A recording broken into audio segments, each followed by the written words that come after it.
Hi guys! Today we're going to look at how we can use NavMesh pathfinding on a procedurally generated level. Using a randomly generated maze, we'll have an agent be able to find the quickest route from one end to the other. We created the maze generator in our procedural generation series, so take a look if you want to know how it was done. Alternatively, you can download this project by supporting us on Patreon. All the links you need can be found in the description. Okay, the first thing to note is that we've upgraded this project to Unity 2022. This is so that we can make use of the new AI navigation package. Let's go to the package manager to install this now. We'll make sure Unity registry is selected. We'll search for AI navigation and install the package.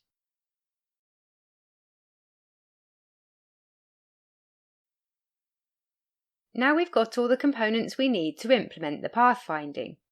Let's close this window and select the maze generator in the hierarchy. Then we'll click the Add Component button and search for the NavMesh surface component. This component is used to create the area that a pathfinding agent can move on. Before we do this, we'll make the ground a bit smaller so that it doesn't take as long to generate. We'll select the ground plane and change the scale to 100 on the X and Z axes. We'll also make the maze a bit smaller. We'll reselect the maze generator in the hierarchy and set the size of the maze to 10 by 10. Now we'll click the Bake button on the NavMesh surface to see what happens. In the scene view, we can now see this blue area. This shows where an agent can move. At the moment, this is the whole plane as there are no obstacles. Let's add a cube to the scene and see how that changes things. We'll set the position of the cube to 0 on the X and Z axes and 0.5 on the Y axis. Let's click back on the maze generator in the hierarchy. Notice how the NavMesh surface hasn't changed. To make it take the cube into account, we need to click Bake again. Now we can see there's a hole in the blue area where the cube is. So now any pathfinding will take this into account and go around the cube. Let's now delete the cube. Then we'll press play to see what happens after the maze has been generated. We'll switch to the scene view to look at the NavMesh surface. As you might expect, it hasn't been updated. What we need to do is bake the NavMesh surface after the maze has been generated. Let's stop the game and open the maze generator script. We'll add the Unity AI navigation namespace at the top.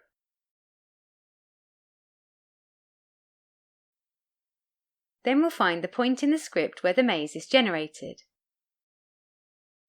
After this line, we'll get the NavMesh surface component.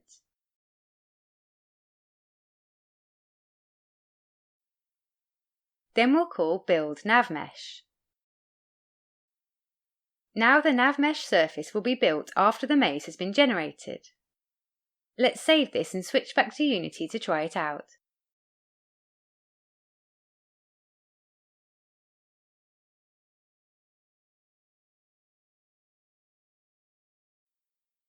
We can see the NavMesh surface has cut the whole maze out, but not the pathways through the maze. This is because the maze pathways are too narrow based on our current settings. Let's select the maze generator in the hierarchy and have a look in the inspector. We can see that the NavMesh surface is using an agent radius of 0.5 to calculate the areas that can be moved on. Let's stop the game to change this. We'll click on this drop-down and select Open Agent Settings. We'll set the radius to 0.3 and then press play to try again.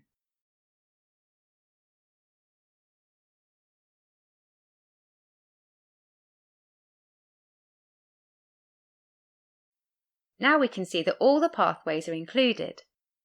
This is one option, but rather than making the agent radius smaller, what we'll actually do is make the maze larger. Let's stop the game and change the agent radius back to 0.5.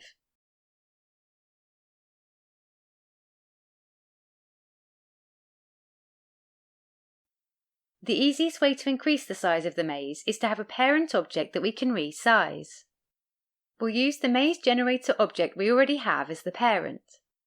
We'll go back to the maze generator script. Then we'll find the line where we instantiate the maze cells. In here we'll pass in the generator's transform as the parent. Now all the cells will be attached to the parent, and if we move and scale the parent, then the maze should change accordingly. Let's save this and switch back to Unity. We'll select the maze generator in the hierarchy and set the scale to 5 on all axes. Let's press play to see what happens.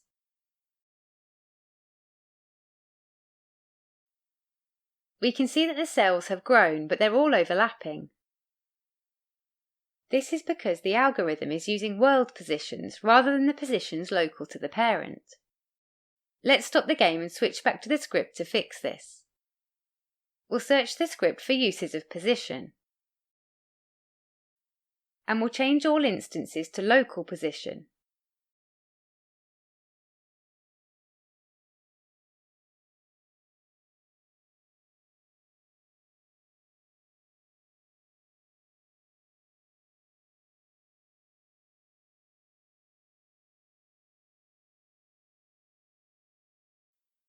We also need to revisit the line where the cells are instantiated.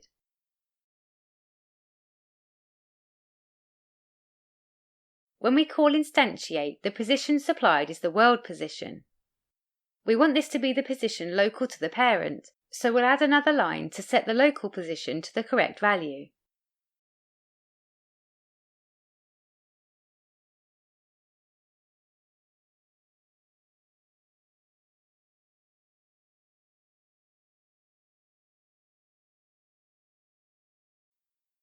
OK, let's save this and switch back to Unity to try it out.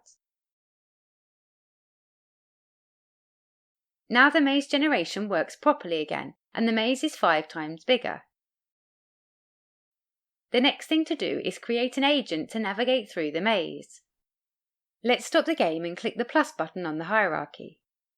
We'll select 3D object, capsule. We'll call this agent. We'll set the position of this to 0 on the X and Z axes and 1 on the Y axis. Then we'll click the Add Component button and search for NavMesh Agent. This will allow the capsule to navigate around the NavMesh surface. We'll tell the agent where to go using a script. Let's click the Add Component button and add a new script. We'll call this Agent Navigation.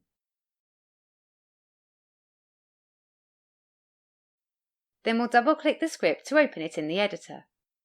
We'll add the Unity Engine AI namespace at the top. Then we'll add a serialized Vector3 field for the desired destination.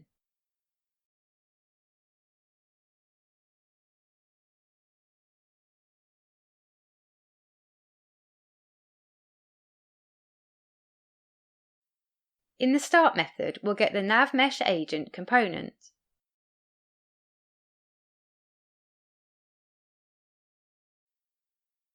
And we'll set its destination to the desired destination.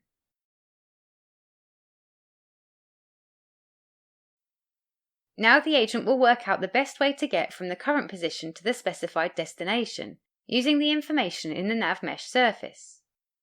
Let's save this and switch back to Unity. We'll set the destination to the position of the bottom corner cell of the maze, which will be 45 on the X and Z axes.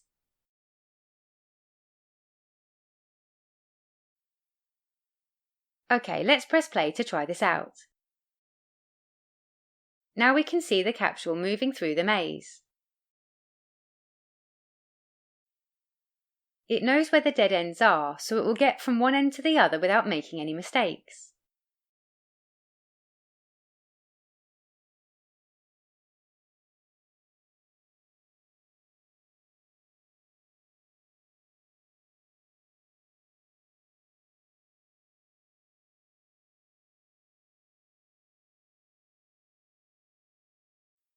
Okay, that covers everything for this video. Hope you found it useful. A big thank you to all our patrons. We really appreciate you helping to support the channel. If you'd like to help and also get access to the source code, you can find details in the description. Leave any questions or feedback in the comments and subscribe and click the bell icon so you don't miss the next one. Thanks guys!